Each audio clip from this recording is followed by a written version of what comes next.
Good morning everyone. In the last lecture we have studied about some stoichiometric numericals. Now in this lecture we are going to start with the limiting reagent और reactant है ना. Basically limiting का मतलब क्या है? Limiting मतलब limited बोल सकते हो आप लोग. जो चीज लेस क्वांटिटी में प्रेजेंट होगी, या तो ये बोलूं मैं, है ना, जो चीज लेस क्वांटिटी में प्रेजेंट होगी, या तो ये बोल सकता हूँ, या ये बोल सकता हूँ which consumes completely in a reaction, जो कि पूरी तरह कंज्यूम हो जाएगी रिएक्शन में, completely in a chemical reaction, है ना. उस चीज को बोलेंगे हम लिमिटिंग रिएजेंट. जो ऐसी चीज जो कि या तो लेस क्वांटिटी में प्रेजेंट हो, या ऐसी चीज जो कि which consumes completely in a chemical, जो पूरी तरह से कंज्यूम हो जाए, खर्च हो जाए एकदम, है ना. किसी भी केमिकल रिएक्शन में पूरा खर्च हो जाती है जो चीज, जो रिएक्टेंट खर्च हो जाएगा, उसको क्या बोलेंगे? लिमिटिंग रिएजेंट या रिएक्टेंट, है ना. एक बात तो ये, एक तो ये लिमिटिंग रिएजेंट हो गया. दूसरी क्वांटिटी होती है हमारे पास एक्सेस रिएजेंट, जो इससे उल्टा होगा, है ना. एक्सेस मतलब क्या है? जो मोर क्वांटिटी में प्रेजेंट होगा. एक बात तो ये, या दूसरा क्या, which do not consumes completely in a reaction, completely in a chemical reaction, जो केमिकल रिएक्शन में कंज्यूम ना हो पूरी तरह, उसको क्या बोल दूंगा मैं? Access reagent. मतलब क्या है कि मान लो दो या दो से ज्यादा रिएक्टेंट्स की बात करो तो डेफिनेटली एक आधा क्या होगा? लिमिटेड रिएजेंट होगा, लिमिटिंग रिएजेंट. दूसरा क्या होगा? Access reagent. तो ये तो टर्म्स हम लोग मेनली तो ये टर्म देखो. जो इसके अपोजिट चीज बची वो क्या होगी? एक्सेस रिएजेंट, है ना. मेनली इस टर्म पे फोकस करना है कि लिमिटिंग रिएजेंट की प्रॉब्लम है या नहीं है, ये वो भी देखेंगे किस तरह फाइंड आउट करते हैं. तो सबसे पहले अगर मैं बात करूं एक और चीज, जैसे फॉर एग्जांपल आप लोगों को चॉकलेट की फैक्ट्री में चॉकलेट बनानी है ना. फॉर एग्जांपल वो ले रहे कि चॉकलेट की फैक्ट्री में चॉकलेट बनानी है, तो उसमें मान लो मुझे मान लो 3 चीजें रिक्वायर्ड है. 1 कप मिल्क, 1 कप दूध रिक्वायर्ड है. एक चॉकलेट की बात कर रहे हैं, चॉकलेट बनाने के लिए क्या क्या चीज चाहिए? 1 कप दूध रिक्वायर्ड है, 1 स्पून शुगर रिक्वायर्ड है, एंड 1 कप चॉकलेट सिरप. मान लो ये चीज, फॉर एग्जांपल हमने ये चीज लिए कि 3 चीज रिक्वायर्ड होती है चॉकलेट बनाने के लिए. 1 कप मिल्क रिक्वायर्ड होगा, 1 स्पून शुगर और 1 कप चॉकलेट सिरप रिक्वायर्ड होगा. तो मुझे पता है चॉकलेट बनाने के लिए मुझे ये तीनों चीजें चाहिए. अगर मान लो इसमें कोई भी चीज कमी में होती है, अगर मान लो मुझे 5 चॉकलेट बनानी है, 5 चॉकलेट बनानी है, तो मुझे क्या चाहिए होगा? 5 ही मिल्क चाहिए होंगे, 5 कप, 5 स्पून शुगर चाहिए होगा और 5 कप चॉकलेट सिरप चाहिए होगा, है ना. ये बात है. बट अगर मुझे गिवन क्या क्या चीजें है, ये तो चाहिए, रिक्वायरमेंट है ये हमारी, ये हमारी क्या है? रिक्वायरमेंट है. बट मुझे गिवन क्या है? मान लो मुझे गिवन क्या है? मुझे गिवन है 3 कप मिल्क है मेरे पास, 3 कप मिल्क हो गया, 5 स्पून शुगर के हो गए मेरे पास, और मेरे पास 5 ही मान लो क्या है? चॉकलेट सिरप है. तो इस चीज से मुझे क्या बनाना होगा? अगर मुझे पूरा एक चॉकलेट के लिए मुझे एक एक तीनों चीजें रिक्वायर्ड है, तो देखना जरा ध्यान से कि मुझे 1 कप मिल्क रिक्वायर्ड है ना. कितने कप मिल्क है? 3 कप मिल्क है, और 5 शुगर है, और 5 कप सिरप है. तो इससे मैं कितने चॉकलेट बना सकता हूँ? किसी बात है, मैं सिर्फ और सिर्फ यहाँ पे 3 चॉकलेट ही फॉर्म कर पाऊंगा, है ना. Only 3 chocolate will be made, है ना. ऐसा क्यों? क्योंकि देखो ये जो चीज लिमिटेड क्वांटिटी में प्रेजेंट है, ये पूरी की पूरी कंज्यूम होने के बाद बाकी क्या बचा? मान लो 3 चॉकलेट बना दी, उसके बाद क्या? 2 चम्मच चीनी बची और 2 चॉकलेट सिरप बची, बट दूध तो नहीं है ना उसके बाद. तो चॉकलेट के लिए तो तीनों एक चीज चाहिए.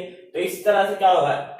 इस चीज की कमी की वजह से, इस चीज की मिल्क की कमी की वजह से क्या हुआ? सिर्फ 3 ही हमारे पास चॉकलेट फॉर्मेशन हो पाई, और इसी को बोलते हैं हम लिमिटिंग रिएजेंट, जो कि लिमिटेड क्वांटिटी में होगा, या जो पूरा कंज्यूम हो जाएगा रिएक्शन में ना. पूरा कंज्यूम हो गया, ये दोनों बच चुके हैं. ये क्या है? यहाँ पे ये एक्सेस रिएजेंट है, दीज आर एक्सेस रिएजेंट, और ये क्या है?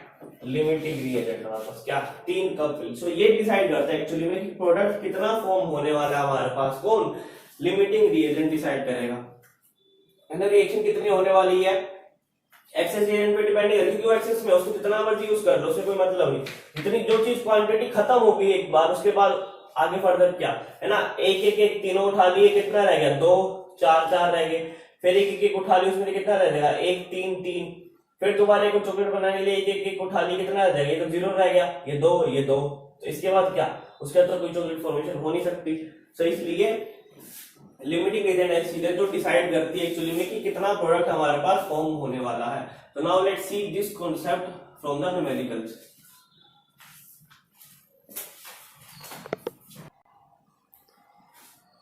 Now let's see in the question and statement क्या given है हमें कि 4 ग्राम of H2 reacts with 32 gram of oxygen to form H2 है ना। सबसे पहले तो रिएक्शन लिखनी होगी कि H2 जो है O2 रिएक्ट कर रहे हैं और क्या फॉर्म कर रहे हैं, वाटर H2। एक बात तो ठीक, आगे बोल रहे हैं check whether it is a case of limiting agent और नॉट। देखो अब हम देखेंगे कि लिमिटिंग एजेंट का केस है नहीं, ये निकालना सीखना है। सबसे पहले तो रिएक्शन को बैलेंस करना होगा। रिएक्शन का बैलेंस है देखना, यहाँ से रिएक्शन 2 कर दो मल्टीप्लाई, रिएक्शन अब बैलेंस हो चुकी है ना। यहाँ पे 4 एटम है हाइड्रोजन के और राइट हैंड साइड भी 4 एटम है, ऑक्सीजन के कितने एटम है, 2, राइट हैंड साइड भी 2 ही एटम है। सो यहाँ रिएक्शन अब बैलेंस हो चुकी है। अब अगर मैं बात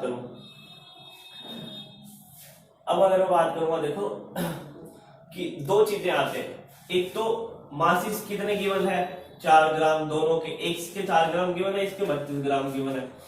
या तो इसको मासिस में चेंज कर दो इनके, है ना, by using the stoichiometric by using this stoichiometric coefficient, या इनको मोल्स में चेंज कर दो।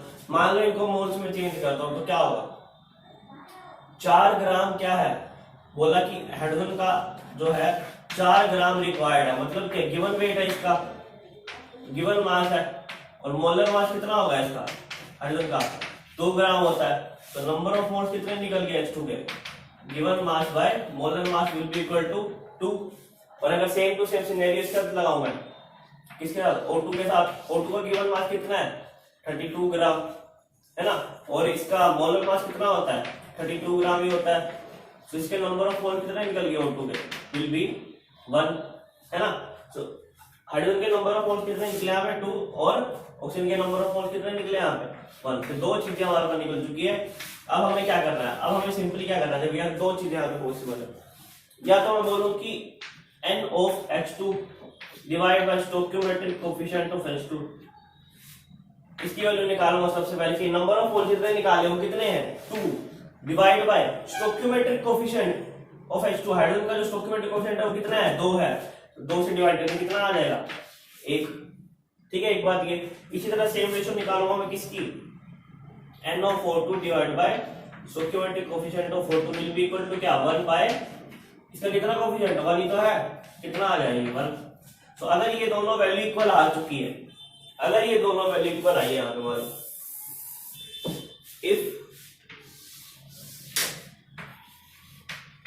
if N of one reactant divided by stoichiometric coefficient of 1 will be equal to N of 2 divided by stoichiometric coefficient of 2, अगर equal आता है then it is not the case of, it is not the case of limiting reagent. Limiting reagent का case नहीं है वो, है ना, अगर वैल्यू सेम आ गई। देखो एक बात तो ये सिंपल, देखो ये तो चलो मैथमेटिकल टर्म्स में निकाला, बट एक्चुअली मीनिंग क्या है इसका वो देखो कि मैंने बोला कि यहाँ पे क्या बोला था, यहाँ पे ध्यान से देखना, इसका मतलब क्या होता है 2 मोल ले सकता हूँ मैं इसके, मतलब क्या 2 मोल, और इसके कितने मोल है 1 मोल, मतलब क्या है कि 2 mole of H2 and 1 mole of O2 required होगा हमें रिएक्शन करने के लिए। इसमें से कोई भी एक की कमी मिली तो डेफिनेटली H2O फॉर्म नहीं होने वाला, है ना, हमने ये बात देखी थी। ये चीज हमें कंडीशन गिवन है कितना रिक्वायर्ड होना चाहिए, और एक्चुअली में हमें रिक्वायर्ड कितना है, हमने ये भी बोला कि 4 ग्राम ऑफ H2 जो है रिएक्ट कर रहा है किसके साथ 32 ग्राम ऑफ O2 के साथ। तो उसके अकॉर्डिंग हमने number of mole find out कर लिए और देखा H2 के नंबर ऑफ मोल्स 2 रिक्वायर्ड है, चलो ठीक है, हमें चाहिए भी कितने थे 2 चाहिए थे। यहाँ पे O2 के मोल कितने रिक्वायर्ड है 1, हमें चाहिए कितने थे 1 मोल चाहिए थे। तो ऑब्वियस सी बात है जितनी चीज हमें रिक्वायर्ड है उतने हमें दे भी रखे हैं, तो डेफिनेटली कोई लिमिटिंग रीजन का केस नहीं होने वाला, किसी चीज की कमी नहीं है यहाँ पे। जैसे चॉकलेट सिरप में क्या था 3 कप मिल्क था, तो डेफिनेटली वहां पे मिल्क की कमी थी, बढ़िया किसी भी चीज की कमी नहीं है। अगर ऐसा होता है कि ऑक्सीजन के 2 मोल रिक्वायर्ड है और गिवन नहीं आता हमारे पास, तब वो केस होता है लिमिटिंग रीजन का। तो इसका मतलब क्या है कि जब भी ये रेशियो अगर इक्वल ना आए, है ना। इसको मैं क्या बोल सकता हूँ, इफ अगर ये रेशियो इक्वल नहीं आएगी n2 बाय स्टोइकोमेट्रिक कोएफिशिएंट 2, अगर ये इक्वल नहीं आएगी इस तरह से, not be equal, then it is definitely the case of limiting reagent का केस होने वाला तब डेफिनेटली। ये बात आप याद रखिए कि अगर ये रेशियो इक्वल नहीं आई है ना, तो ये केस बनेगा लिमिटिंग रिएजेंट का, वरना नहीं बनने वाला, सीधी सी बात है। एक बात दूसरा, आप इसको एक और तरीके से भी बोल सकते हो कि क्या, कई बार क्या होता है, ऐसा नहीं होता कि इसकी रेशियो ना निकाल के ना उन्होंने क्या किया होता, कई बार बोल देते हैं कि स्टोइकोमेट्रिक कोएफिशिएंट की रेशियो निकाल दो, तो दोनों के स्टोइकोमेट्रिक कोएफिशिएंट की रेशियो निकाल दो और यहाँ पे नंबर ऑफ मोल्स की रेशियो निकाल दो, उनको भी दोनों कंपेयर कर लेते हैं, ये भी करके देख लेते हैं। स्टोइकोमेट्रिक कोएफिशिएंट क्या है H2 का, 2 दे रखा है ना, और डिवाइड बाय स्टोइकोमेट्रिक कोएफिशिएंट 1 कितना है, 2 दे रखा है, इसकी रेशियो क्या आएगी 2/1, नंबर ऑफ मोल्स की कितनी है 2/1, तो ये दोनों भी इक्वल आ गया। तो बात एक ही है, अगर मैं इसको a इक्वल टू आ गई, अगर मान लो ऐसे इसको ऐसे लिख दो कि n ऑफ O2 इधर चला आता है, स्टोइकोमेट्रिक कोएफिशिएंट ऑफ हाइड्रोजन जो है वो इधर चला आता है, यही तो फॉर्मूला बन जाएगा, है ना, यही फॉर्मूला बन जाएगा जो हमने यहाँ पे अप्लाई किया, सिंपल सी बात है। सो कोई भी फॉर्मूला आप यूज करें तो बेसिक बात है, रेशियो निकालनी है, अगर ऊपर हाइड्रोजन है तो नीचे भी स्टोइकोमेट्रिक कोएफिशिएंट हाइड्रोजन रखो, वरना या तो दोनों के स्टोइकोमेट्रिक कोएफिशिएंट रखो, बात एक ही निकल के आने वाली है एट द एंड में। सो अगर ये रेशियो इस टाइप से इक्वल नहीं आई तो it is the case of limiting reagent, और इक्वल आई तो it is not the case of limit, क्योंकि जितना हमें चाहिए उतना अगर दे रखा है तो लिमिटिंग रिएजेंट क्यों बनेगा, वो केस बनेगा ही, ठीक है।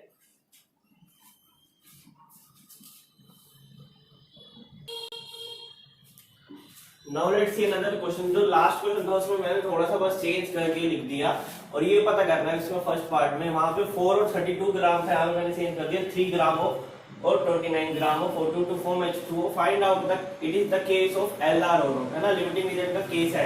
सबसे पहले वही रिएक्शन लिखेंगे, क्या बनेगा H2 प्लस में O2 will form the 2H2O, है ना, रिएक्शन बैलेंस हो चुकी है।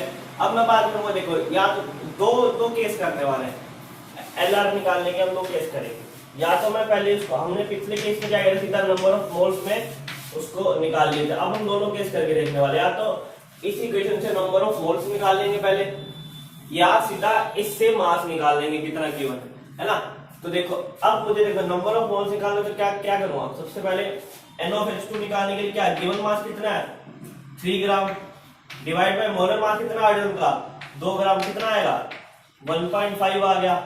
और ऑक्सीजन का निकालना तो क्या होगा, number of moles of oxygen कितने होने वाले, गिवन कितना है 29 डिवाइड बाय 32 करोगे तो कितना आएगा अप्रोक्सीमेटली 0.90 के आसपास, ठीक है।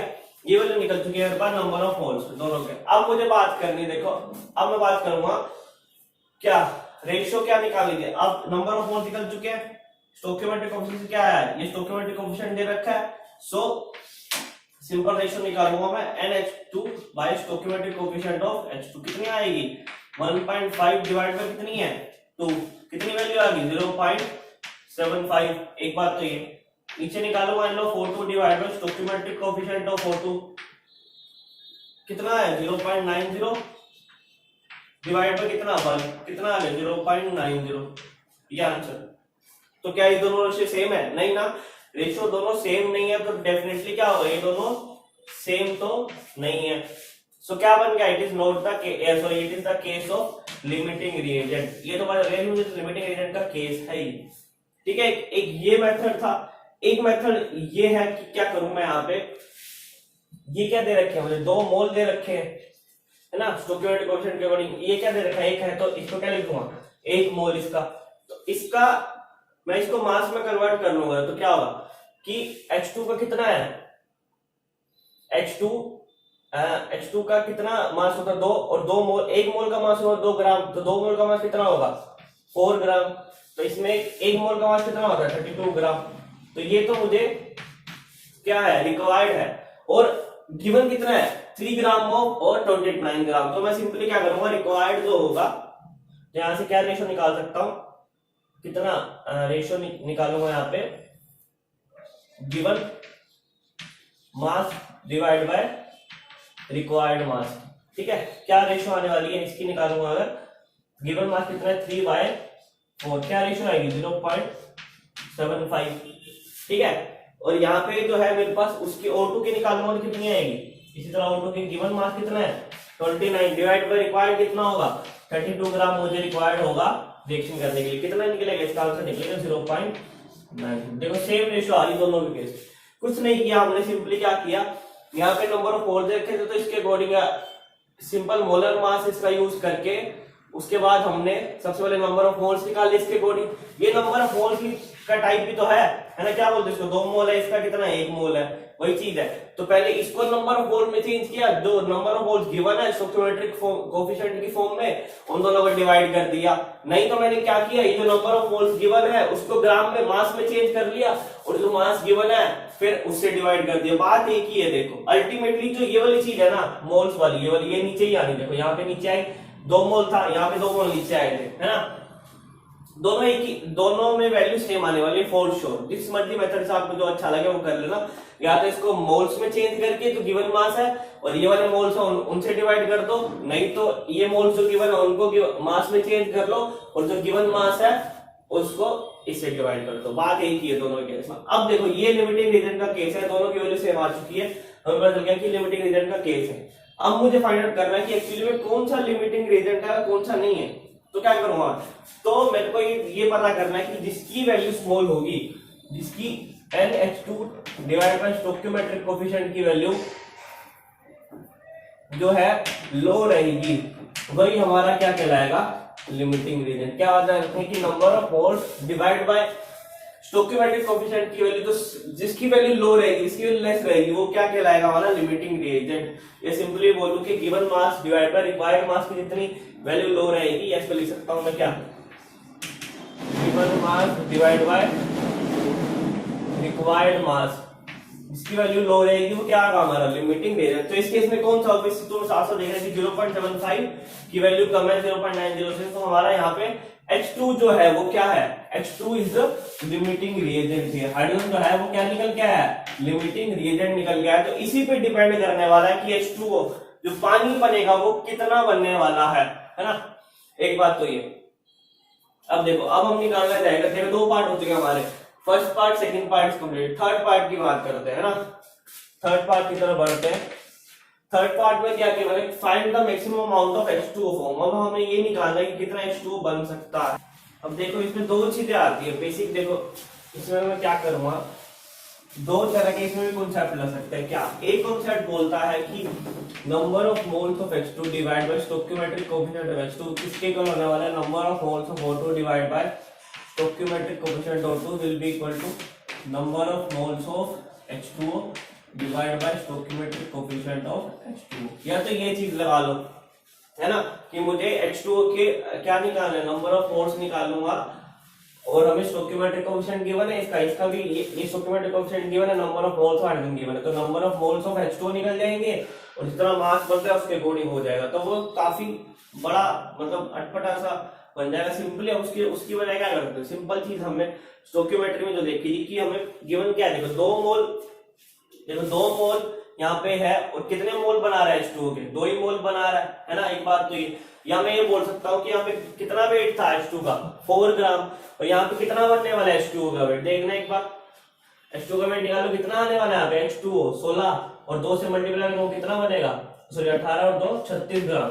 तो मतलब क्या है कि 4 ग्राम H2, देखो क्योंकि O2 से हमें मतलब ही नहीं है, लिमिटिंग रीजन क्या निकला हमारा H2, तो इसके मास की बात तो भूल जाओ, इसकी बात करेंगे तो इसकी बात करेंगे इसकी बात करेंगे।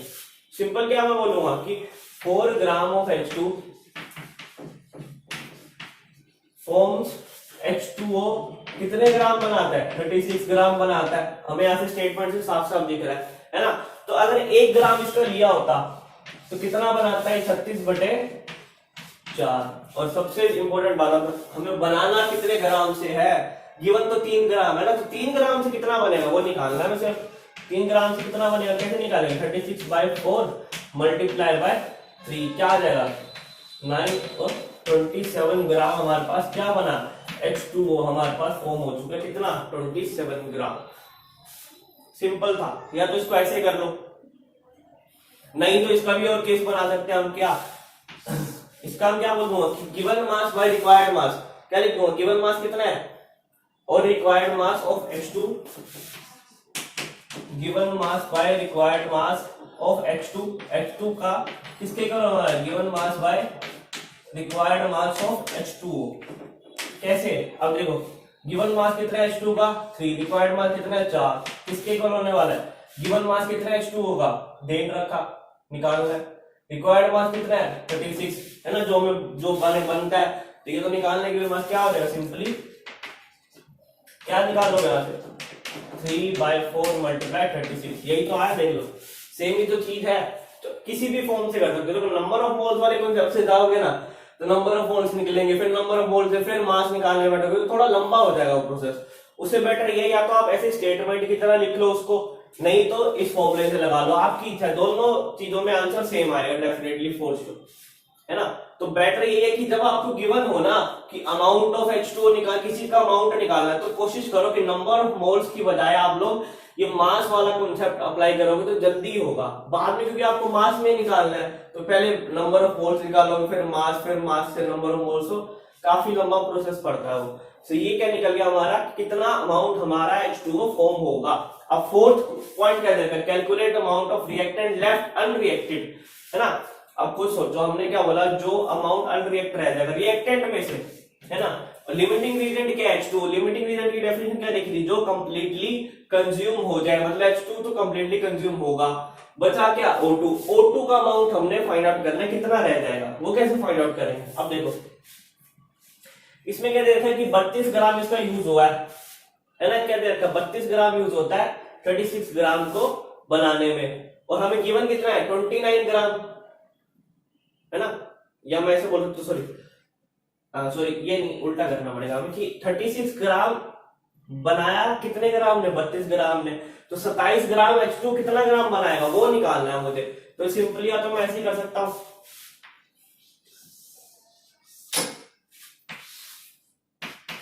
फोर्थ जो पॉइंट करूंगा मैं क्या करूंगा, या तो मैं सिंपली ऐसे कर दूं कि O2 के साथ ही कंपेयर कर दूं इसको, तो कि गिवन मास डिवाइड बाय क्या है, required mass of O2 will be equal to given mass required mass of H2O के साथ कंपेयर करो आपकी बात। तो देखो गिवन मास हमारा H2O को निकल चुका 27 ग्राम, रिक्वायर्ड मास कितना 36 ग्राम, और यहाँ पे रिक्वायर्ड मास कितना था 32 ग्राम था ऑक्सीजन का, है ना। और हमें गिवन मास हमें निकालना पड़ेगा, और क्योंकि ये निकल गया ना, ये दिखा रहा है कि कितना मास एक्चुअली में यूज हुआ है, गिवन मास लिखा नहीं, दिखा रहा है कि O2 का कितना मास एक्चुअली में यूज होगा। तो इसकी वैल्यू कैसे निकालूंगा, simply given mass of O2 will be equal to 27 multiply 32 divide by 36।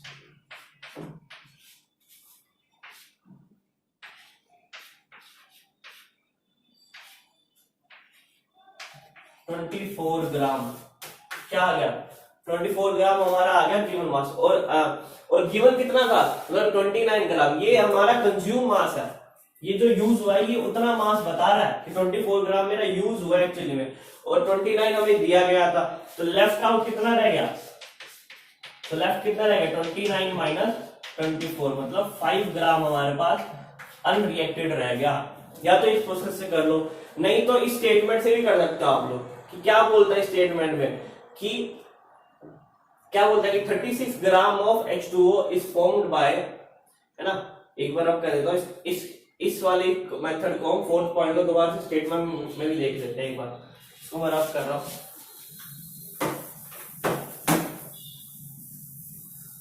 Fourth point को मैं स्टेटमेंट के थ्रू देखता हूं, कैसे देखता हूं कि 36 ग्राम H2O इज फॉर्म्ड बाय कितने, 36 ग्राम H2 कितने ग्राम से बन रहा है, 32 ग्राम ऑफ O2 से बन रहा है ना, 32 ग्राम से बन रहा है, तो 1 ग्राम कितने ग्राम से बनेगा, 32 divide by 36 gram of O2, और हमें गिवन कितना है, मतलब सॉरी हमारा बना कितना है H2O बना 27 ग्राम। देखो ये जो चीज है ना, फोर्थ पार्ट थर्ड पार्ट के बाद ही सोच सकता है, क्योंकि हमें पता नहीं होगा कि एक्चुअली में प्रोडक्ट कितना बन रहा है, तो ये कैसे पता कर पाएंगे कि रिएक्टेंट कितना यूज हुआ।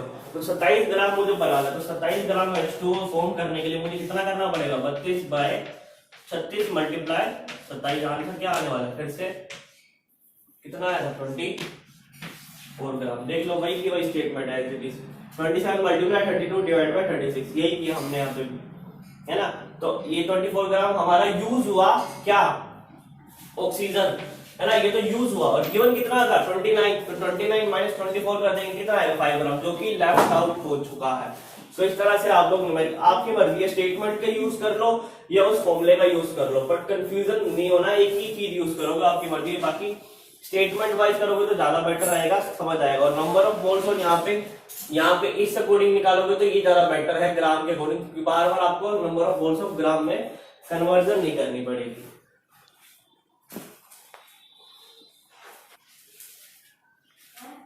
इस तरह से आप इसके न्यूमेरिकल्स कर सकते हो। So basically this is all for today, thank you so much everyone.